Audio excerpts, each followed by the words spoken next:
The Dr. Love Show helps men and women sharpen their loving skill set. Dr. Love, what's the next show about? The next show is Rockstar Marriage, where we will learn how to master our skill sets in creating, maintaining, and flourishing a rockstar marriage. Who are your featured guests? Our featured guests are real live rock star Peter Kelly and his special secret chosen one, and Rabbi Stephen Bars. I'm looking forward to it. In love always, Gabby.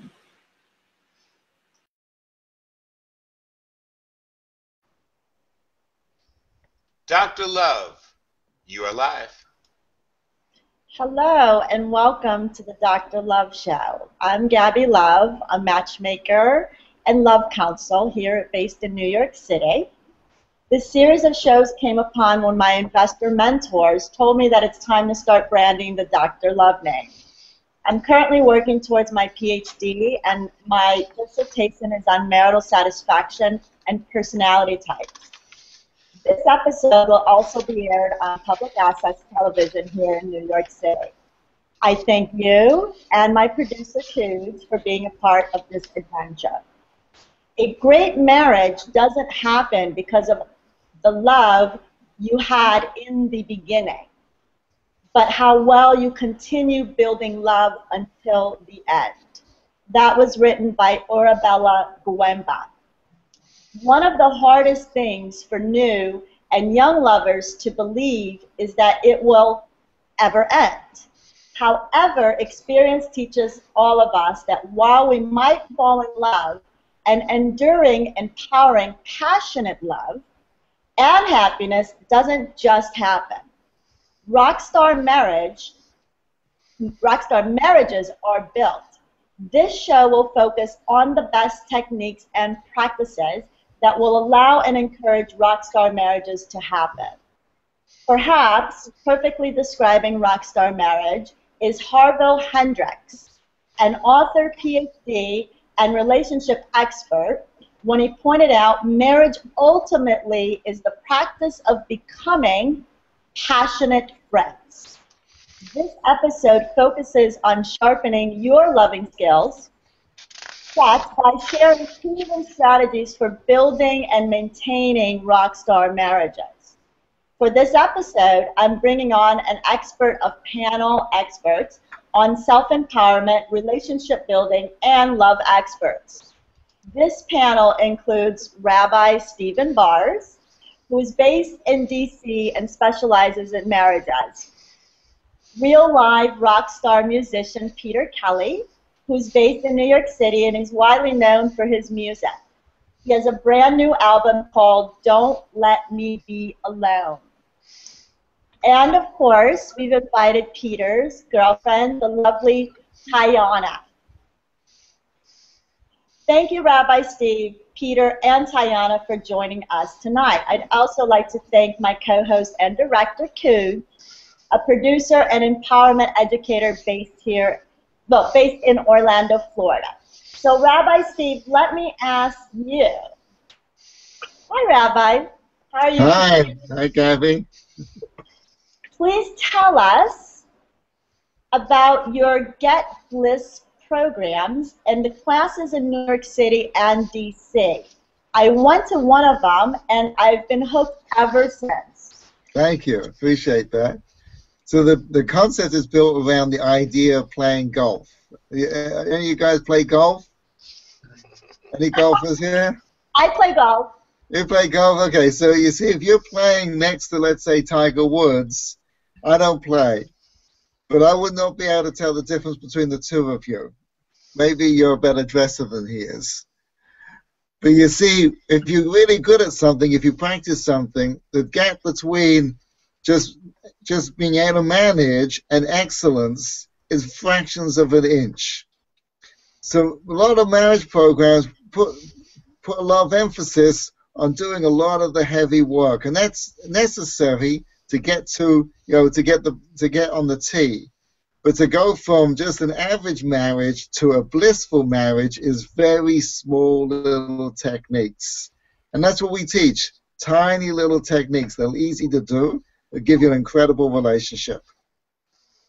I love that. I always say it starts with changing smaller patterns, and then you can get into changing larger patterns. So I really like that, and I really have been enjoying your programs here in New York City. Thank You you. teach me so much. We love having you. So honestly, what are the men doing wrong in the 21st century? In marriages that you've seen the most activated since you work with so many married couples? You see, a guy in the 21st century, he's having a ball, right? If you're living in New York City, I'm from London, in Washington, D.C., anywhere, life is grand. This is the age of having, you're going to have a great life.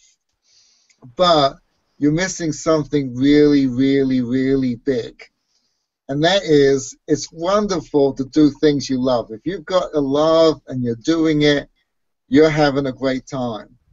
But if you're doing something you love with someone you love who loves that too, you get a trifecta. You can't compare the love, that experience that you're going to have. And that's what you guys are missing out. That's what men are missing out on.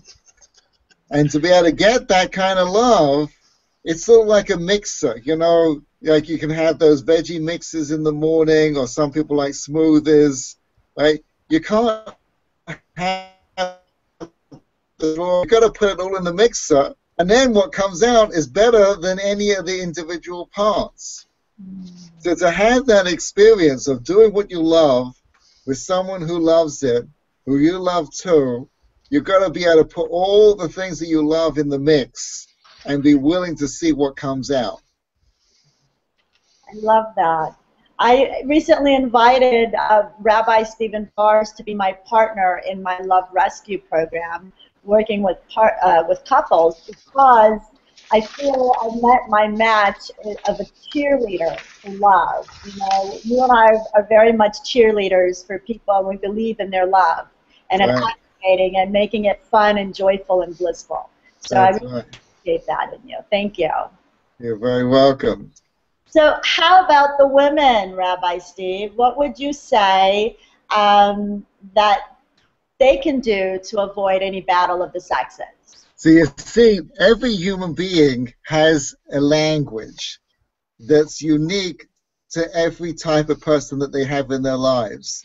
There are things that your mother can say to you that your husband couldn't dream of saying to you. There are things your husband could say to you that your kids couldn't say to you. There are things your kids could say to you that no one else could say to you. There's things your sister can say to you.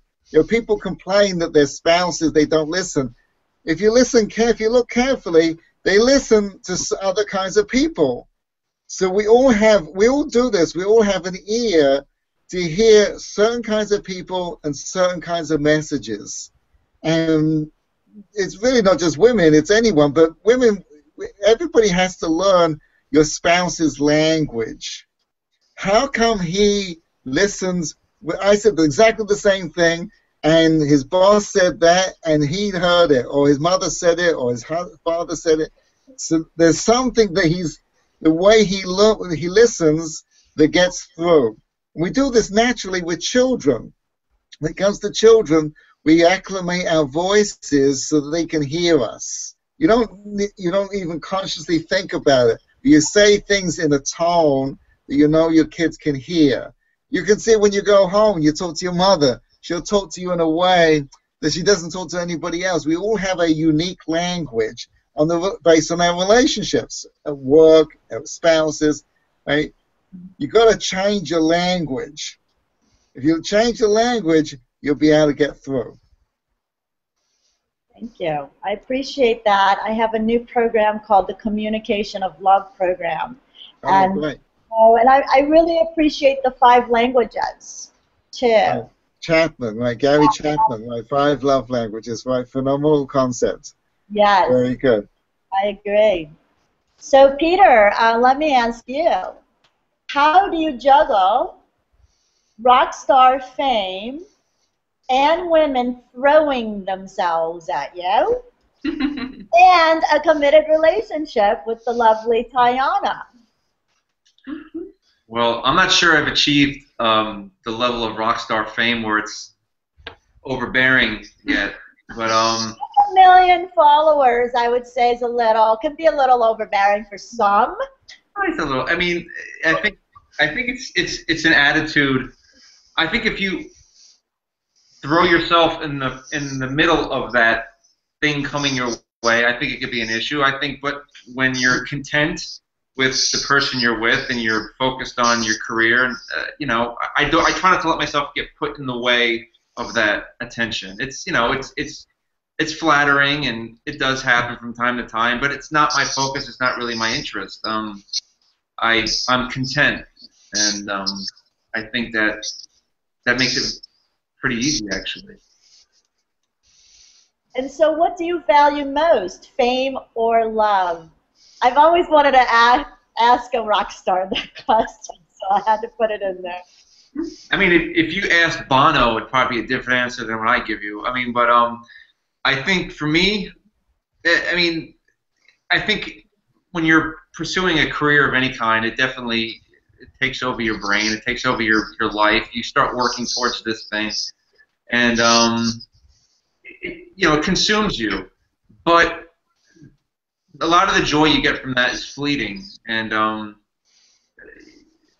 what you get from someone who's with you all the time, who's with you through the ups and downs, and who's going to be with you when it's all over, is ultimately much more satisfying and much more important, and it's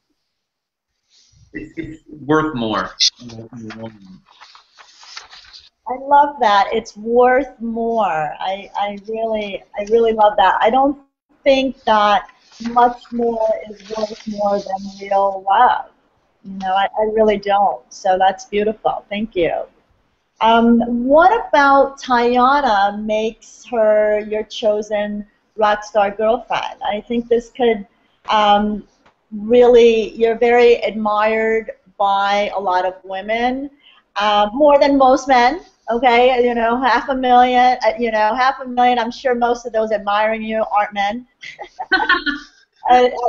That's just my instinct. But so a lot of them I think would appreciate you. What makes Tiana stand out to you than 500,000 other women? Me and Tiana met a very unique way, and I think I told you this the first time I met you. Me and Tiana almost got in a car accident, and after we almost collided, I caught up to her at a red light. We yelled at each other back and forth. She called from infinity, and for some reason, after that little altercation, we were going to go separate ways, and at the same time, we both blew each other a kiss. And it was immediately, it was like there's something unique about this situation. About a half hour later, I came back around the block, and I spotted her car, and I left my card on her window, and she called. And it's been 3 years. I mean, actually, this picture you see back over here, I gave her last Christmas. That's a picture of the spot where we met. Aww. I took a picture of it, and I wrote, "The first time ever I saw your face." And I think me and Tiana really know where we started, how unique an opportunity it was for us to interact and try to make the best of something that could have easily passed us by. And I think immediately there's value in that. And the fact that we were both single, available, and we just had compatible personalities and compatible needs at that time, I mean, what are you going to do? You can't waste that opportunity. You know, it's 1 in a billion.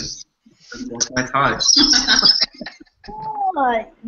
There's something to the majesty of perfect timing in love, and it really seems like a majestic moment, that day that is so memorable for both of you. It was there was a lot of majesty happening in your love lives at that day. So beautiful. Thank you. Thank you. So Tiana, let me ask you, how do you juggle Peter's rock star fame and women throwing themselves at him on a regular or semi-regular basis? Uh, um, it can be tricky at times for me. I'd say, it's less tricky for him because, he's been in the music business pretty much all his life. He's used to this kind of attention. Being that the card he left me was a business card, the one he left me on my windshield, I immediately knew he was a musician. And once I got to know him more, I realized that it wasn't just a hobby. He was trying to make a career out of it. And I started, I don't want to say to get turned off necessarily, but I was a little intimidated, and I don't think I was particularly interested in the competition. I kind of felt like I'd never been with anyone who was in a spotlight in that sense, and I'm a little more introverted, so I was a little fearful at first because of that, exact thing. But then once I started to lean into the love a little more and started to release that fear, I began to understand what he was in this for. And once I had a better understanding, I started to trust his intentions more, and whatever, if it's women being thrown his way, or if his attention's really divided because he's got so much going on career-wise, or whatever it might be that's distracting him at the moment, I felt like the more our relationship went on, the more solid things started to feel, and you kind of just settle into it, and you realize like your place in it is much bigger than all that stuff going around the perimeter. Nice. What I hear is once you started to understand and really appreciate his stance and why he's chosen that as his passion. I have a webinar actually later tonight called FEM 2016, where I teach the difference between wife energy, unicorn energy, and girlfriend energy, and that's a big one there when you can get into the we versus the me. Yeah. And I think that with him, he was the man that was pivotal in your life to take you from the me into the we, because you had to go into understanding his passion, appreciating it, and not making it about what your experience was going to be within it. And I feel that when a partner can do that for us, because not very many men have ever been able to take me out of my me, and the ones that have been, I've almost married. So, and that's the ticket. So, and I heard you say it right there, so that's beautiful. Mm-hmm. What do you think he values most in you that's you've been chosen above all else? I think ultimately Peter just values our connection above everything. I think he values the level that we can communicate at. And when it comes to me, I think he values the fact that I can self-reflect and I can step out of the me, like you say, and take responsibility, for my side of the street, so to speak. And I think that makes a huge difference. I think he, feels really good when,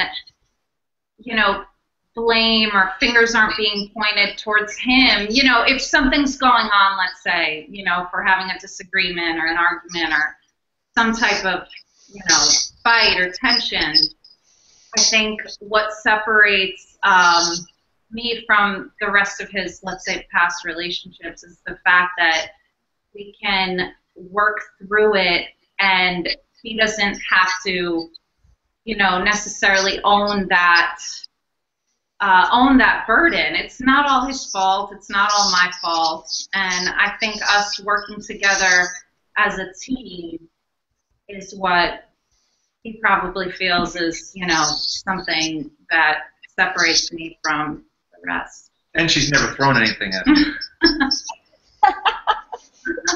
Yes. That's awesome. What would you say about Peter makes him the #1 choice for you?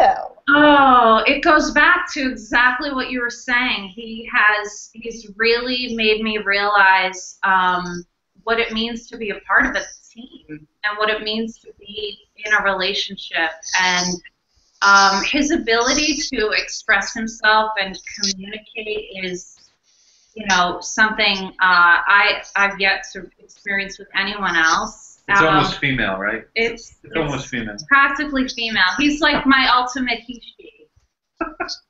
But his attention to detail, his self-awareness, you know, for a long time, I was waiting for someone like Peter, waiting for someone who could teach me a thing or two and pull me out of my comfort zone and raise me to a higher vibration, because I always felt like I had more potential in my relationships, and you know, I never felt like I could rise to an occasion, and Peter inspires me to do that.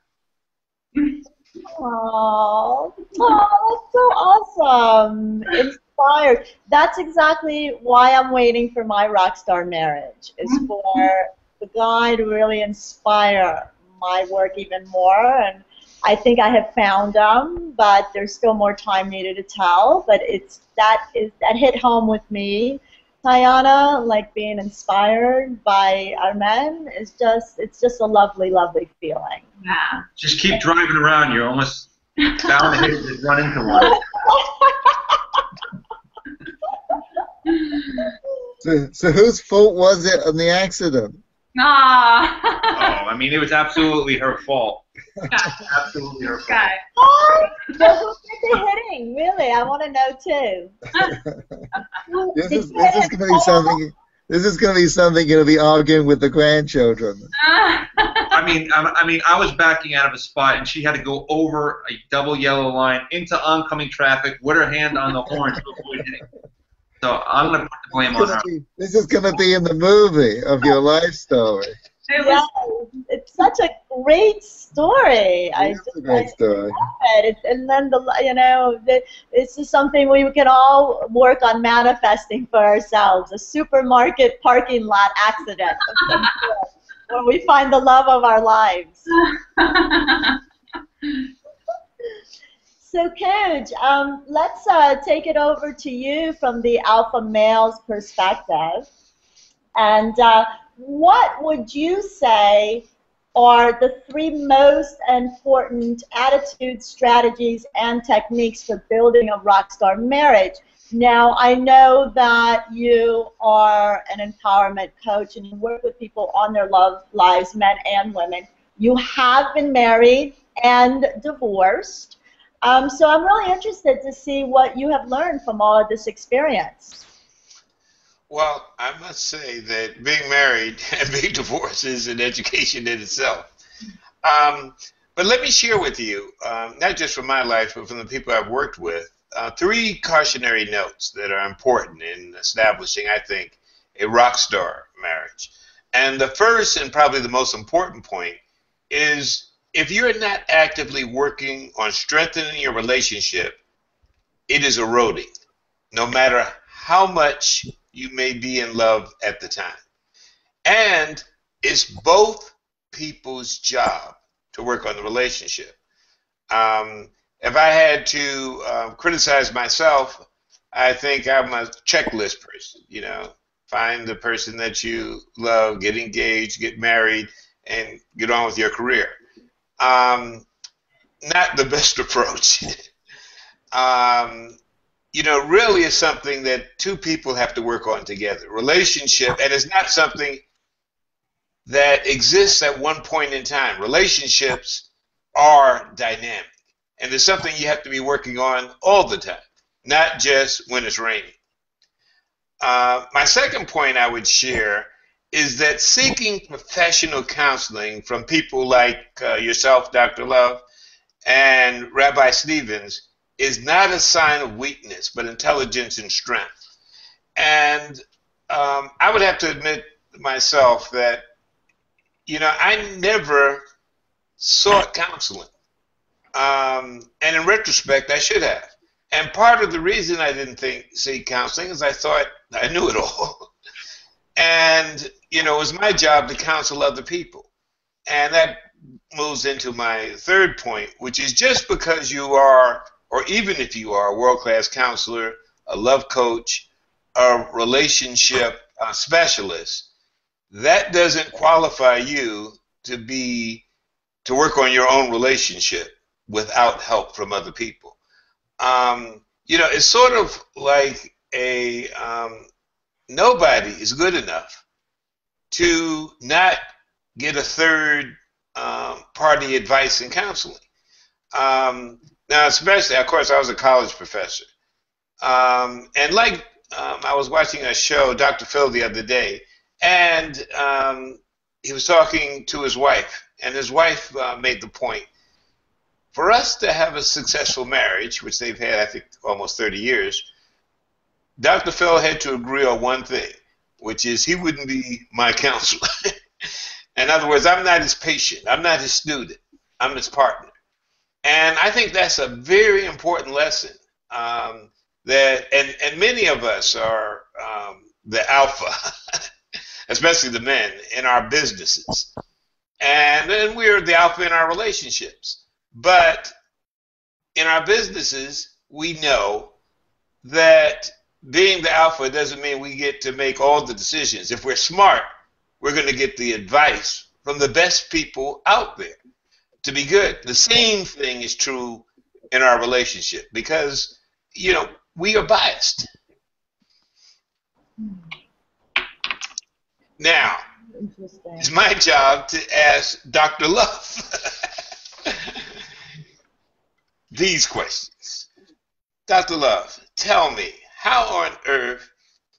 what on earth made you decide to do a show called Rockstar Marriages when you haven't even been married yourself?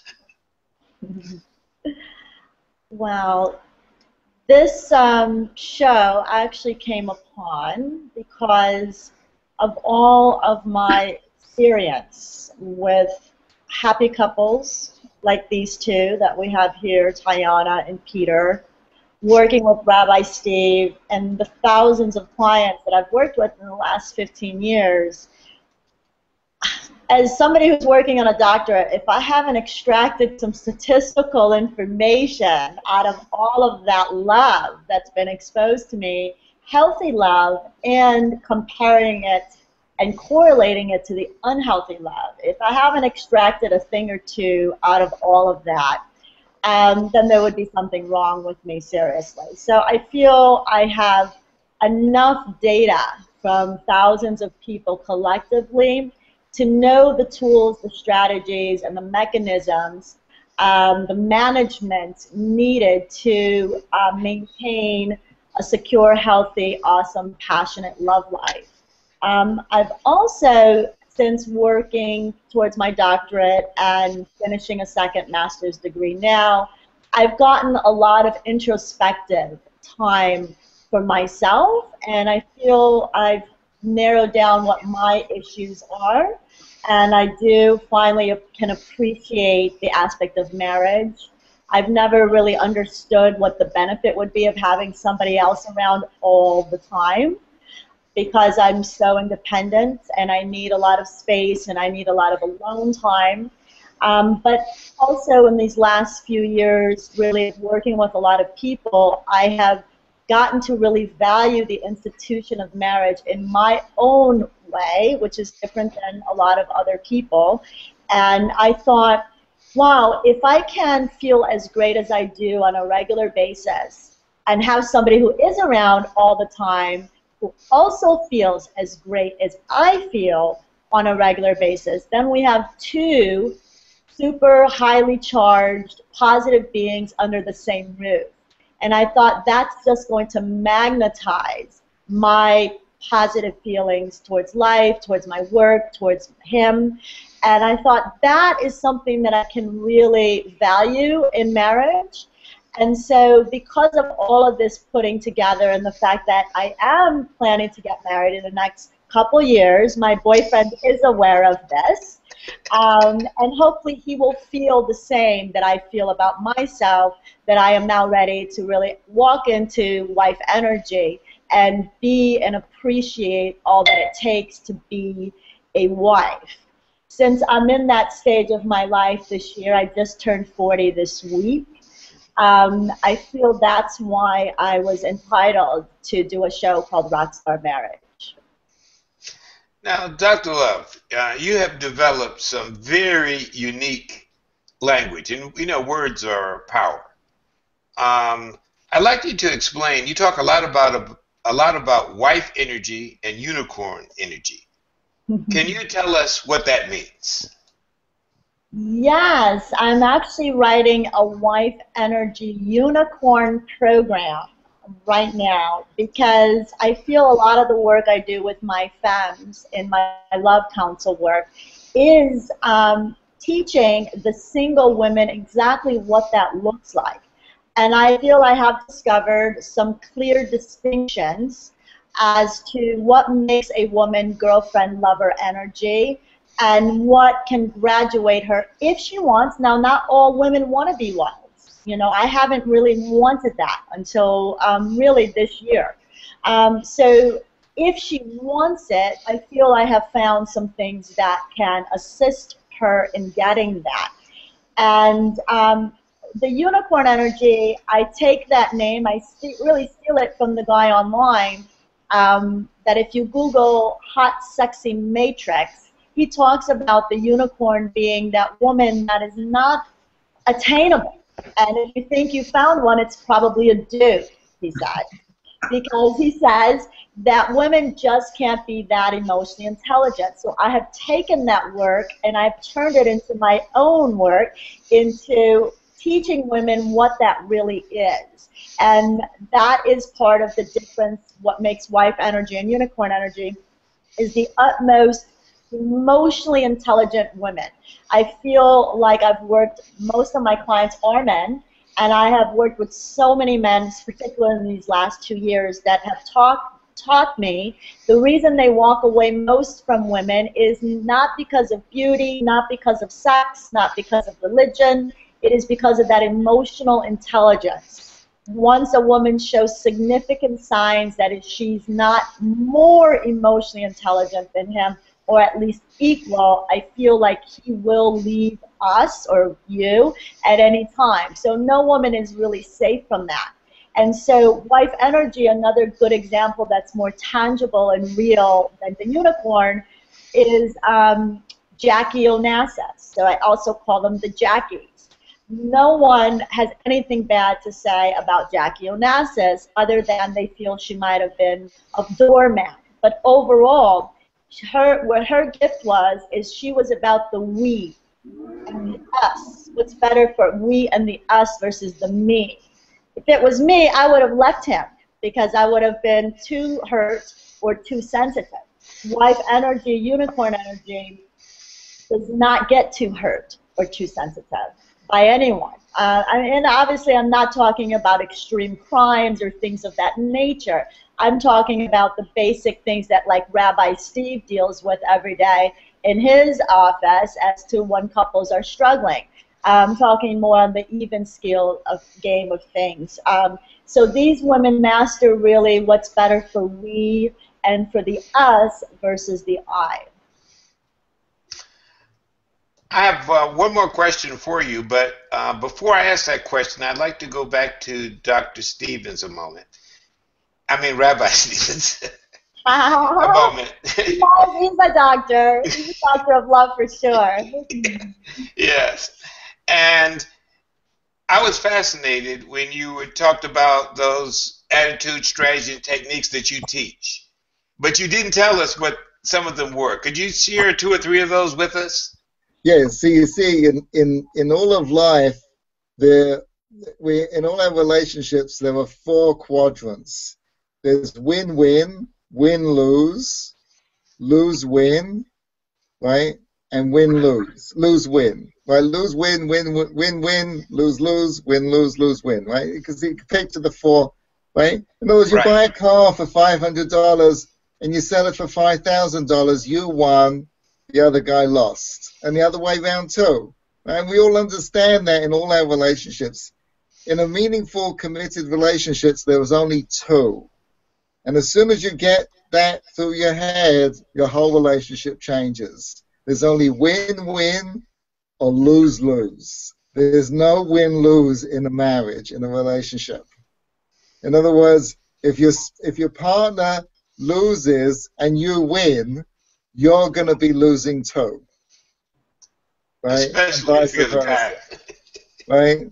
There's no win-lose. In other words, if your spouse or partner wants something and you don't, whatever it happens to be, and you go no, and you battle it out, and you fight it out, whatever it is, and you won and they lost, you're going to lose. So, in other words, when you're living with someone who feels they've lost, you're going to pay the price for that somewhere down the road. It's going to come back to kick you. Right? It's sort of like eating donuts. You know, 100 years ago, people didn't understand that if they ate a dozen donuts every week, they're going to weigh 300 pounds in 6 months. Right? Today, we know that if you eat a dozen donuts, that's what's going to happen. But you see, some people think that if they break the dozen donuts out, one donut every day, and they don't eat it all at once, it doesn't really add up. I'm here to tell you it does. Well, what is the solution? Is it compromise all the time? No. Compromise. If you compromise in a relationship, you will suck the life. You'll not only suck the life out of your relationship, you will suck the life out of your life. I have something to add. Give an example, right? What's that? I have something to add. Yeah, go ahead, Peter. Just go on to what you're saying. I think like what me and Tiana have found is, all right, if there's something that is wrong, sometimes there's somebody who's more wrong than right. I think you win when the person who is wrong could admit that they're wrong. I think that's important. Instead of trying to battle it out or say, oh, it's always 50-50, it's always, well, we're both wrong, we're both right, we both do better. It's maybe, maybe you are wrong, or maybe I am wrong, and maybe you need to say it, or maybe I need to say it, and I think that's important. I think that's very liberating. That's a phenomenal point, right? In relationships, it's even though it's a relatively meaningful argument, who started it, right?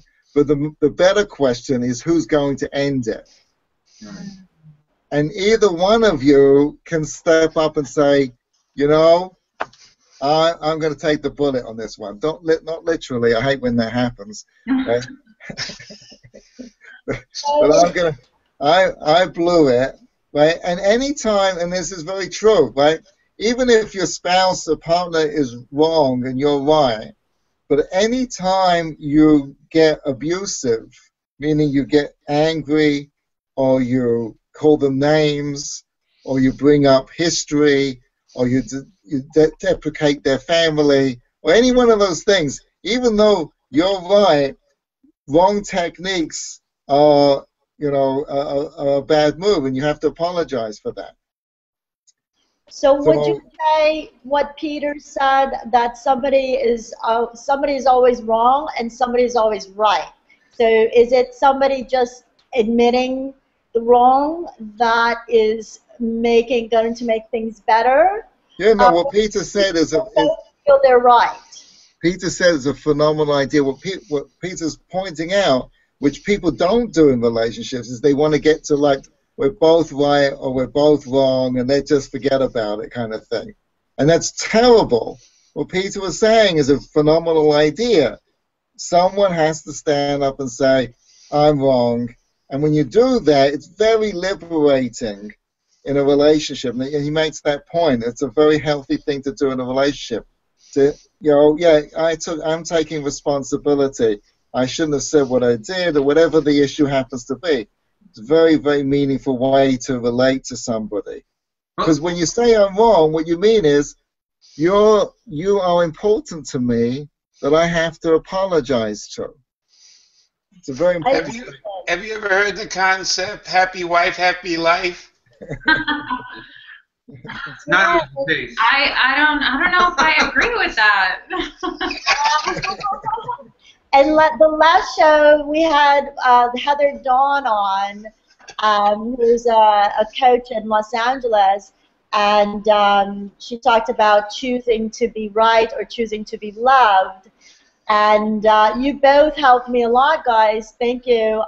It made me realize why I think a lot of my relationships do work out when things do go wrong. I have no problems even pretending that I'm wrong, even when I think I'm right, just to make the relationship smoother in that moment. And I thank you both for kind of reprimanding me on that. That it's a positive thing, and it's. I actually absolutely don't have any problem admitting that I'm wrong or even pretending that I think I'm wrong in moments of heated discussion. So thank you for that. So again, Peter, who caused that accident again? Well, I mean, there's really no argument there. It's absolutely her fault.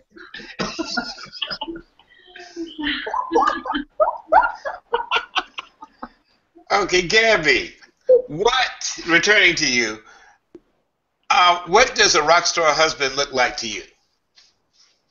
Well, I'm figuring that out. Peter is not here. Rabbi Steve is not available. You know, I'm in the process of figuring that out. I've actually been consciously working on figuring that out for about 15 years. Many of you would say maybe it takes me a long time to reach my goals, but this has been, in my youth, I have a lot of avoidant tendencies and commitment issues, and it has been something that I feel I'm just now conquering later on in my 30s.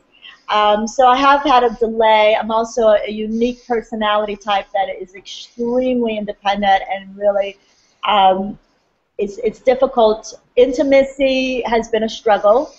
And so now when I do feel I have it, it's magical. And we're both very fulfilled in our intimacy once I actually choose somebody to explore that with.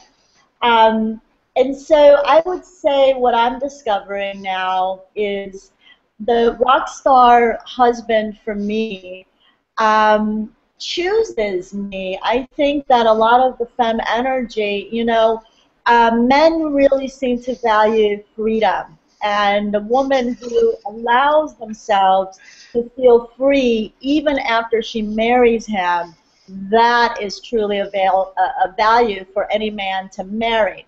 And for women, we like to feel we are the object, number one object of your attention. So I feel women, what we value in marriage is attention and adoration from the man that we select. And so what I teach the femmes and the men is that women, we cannot get lazy on giving that man that feeling of freedom his whole life, and especially after you marry him. And I teach the men to always be consciously adoring and giving lots of attention to the woman that you choose. We cannot really get lazy in that. Even if you have 7 children, you still have to remember to adore her, right? Would you say? That's right. Right? Yeah. Right. So for me, I'm thinking the rock star husband for me chooses me first and doesn't forget that. And I'm feeling really hopeful with my current boyfriend now. And he's really energetically and physically and emotionally feeding me with everything that I feel I would need in a rock star marriage. And I'm really hoping that that continues on because it's been a really awesome feeling thus far. Peter and Tayana, share with us, I'm sure our audience wants to know your secrets. You've been rock solid now for 3 years, I presume. Any What are jewels? your secrets? What are your secrets? What strategies have held this together in spite of all the competition of careers and women and I mean adoring women and and your life as well? I would say, to me, I've had a number of failed relationships, and I've realized that the easiest thing to do is simplify everything, and simplify it and just be honest about this is who I am, this is what I want out of life, this is what I want out of a relationship. You need to do the same. And at that point, we enter into this union together, whether it's a relationship like we have, or eventually a marriage or something. And it's be honest and realistic with yourself and your partner. It does you no good to deceive yourself. It does you no good to deceive your partner. And I think that's it. I mean, I think me and Tiana, there isn't any real high, above-the-shoulder, crazy, conceptual type of applications on our relationship. It's keep it simple. It's, tell me what's wrong. Don't tell me there's nothing wrong when you're sitting there crying because there's something wrong. Be straightforward with me. It's don't leave me out in the dark. I mean, let's, give me what you expect. It's very simple, I think. And the more we've gotten onto the same page of this, I think the smoother sailing and the quicker recovery time when there is, tense moments, we have them. But that's it. It's give the other person what you would want. It's very elementary. I love that. And write songs about them. They love that too. Me too. Girls love when you write songs about them. You can't go wrong with that. Lovely. And Tiana, how about you? What would you say has been a good secret?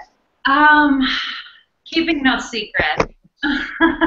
I would say, ultimately, I think for me is learning that you really have to lead from your go into this relationship with a positive attitude and a positive spirit.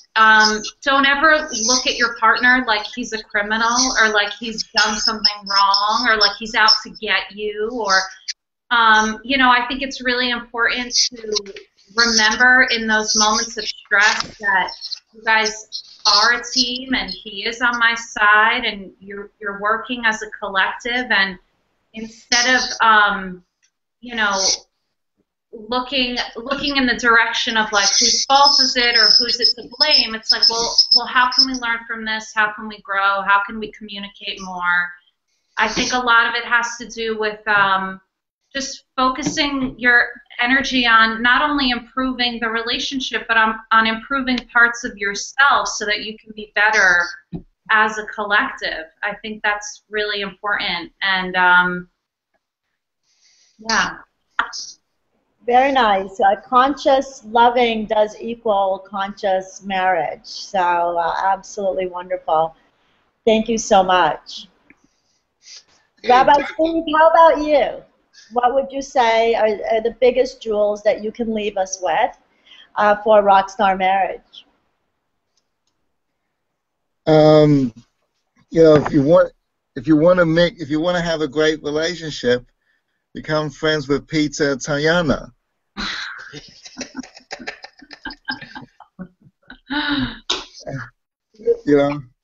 And I really teach that. If you want to be successful, let's say in the music business, I don't know, Peter, did you get mentoring from anybody? Did you? Like what? Mentoring? Oh yeah. I mean, I've had tons of lessons. I've had tons of people help me out. Went to music school. So yeah, there's a lot of people who have contributed to my growth. Right. Exactly. So if you want to be a good musician, you got to get from the previous guys, right, who've done it, right? Where do you want to be and learn from them? And the same thing in marriage. If you want to have a happy relationship, mix with people who are happily married or have a great relationship, like Peter and Tayana. These are the people you want as your role models. If you're mixing with single people who are bitter or have problems or whatever it happens to be, you probably some bad techniques are going to rub off. Mm-hmm. right? It's a very simple thing, but that your friends should be people who have the kind of relationship you want to have. And we do, in real life, actually really teach all our couples that it's really pivotal and important to hang out with other healthy, happy couples, Right. if that's what your goal is to be. You know, I don't really hang out with unsuccessful people in business on a regular basis unless I'm mentoring them, because I'm not learning from them and I'm not growing from them. But I hang out with people that are healthy in their love lives because I learn from them, and I can grow from my own life from that. So I think it is actually really wise advice. Now, Thank you. what would you say for you? What any last minute tips that you think are great? Oh, were you talking to me? Yeah. Okay, I'm sorry. Hello. I just looked at our clock. What happens? That's it. Let me let me share what I think is probably the most important lesson, not just in relationships. Well, in all relationships, not just love relationships, but in friendships as well. And that is the value of the pause button. Now, what I mean by that is this. There are certain things that just cannot be taken back. Like, for example, the D word, divorce, the A word, or the B word in terms of either an a-hole or let's just say a B word in terms of that some people use in talking to their girlfriends or wives. Now, I realize that there are many words that are used, especially today in the 25th century, affectionately. They're negative words, but they're used affectionately. However, when you have a high volume discussion and when you are feeling anger, if you go there, it's like crossing the Rubicon. You cannot come back. There are phrases like, I don't think I love you anymore.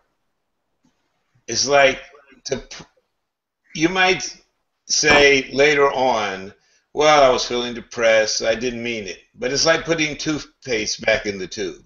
Once that is said, once divorce comes into the conversation as an option, you can't put it back. So if you want to not spend your time, an inordinate amount of time in counseling, you have to develop the ability not to go there. Honest communications does not mean toxic, vital, brutal talk. If you love a person, you can respect them best by not saying things that hurt them and later on saying, I didn't mean it, because they can't go back. Vivian, preparing that it was appropriate and ties into the theme. She said, life is not about waiting for the storm to pass. It's about learning to dance in the rain. Those are my final thoughts. But we do want to get from everybody, before we leave, how our audience can get in contact with you. And something that we need to know about, especially Peter, your album. Can we start with you? Could you show it to us? Well, my album is out. It's on iTunes. It's called Don't Let Me Be Alone. My website is www.peterkellymusic.com. I'm on Twitter. I'm on Facebook. I'm on YouTube. My new video for my song dedicated to Diana here is on. The video just came out called Like We Do. I'm on Pandora. Anywhere you can find music, you can find me.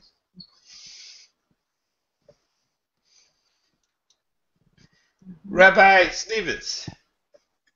Yes, get www.getbliss.com. The Bliss book can be found on Amazon.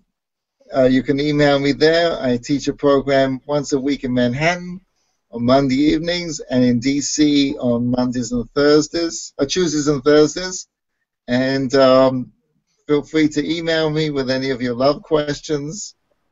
I'm available. And Dr. Love, we would love for you to end the program with how we can get in contact with you and your service package.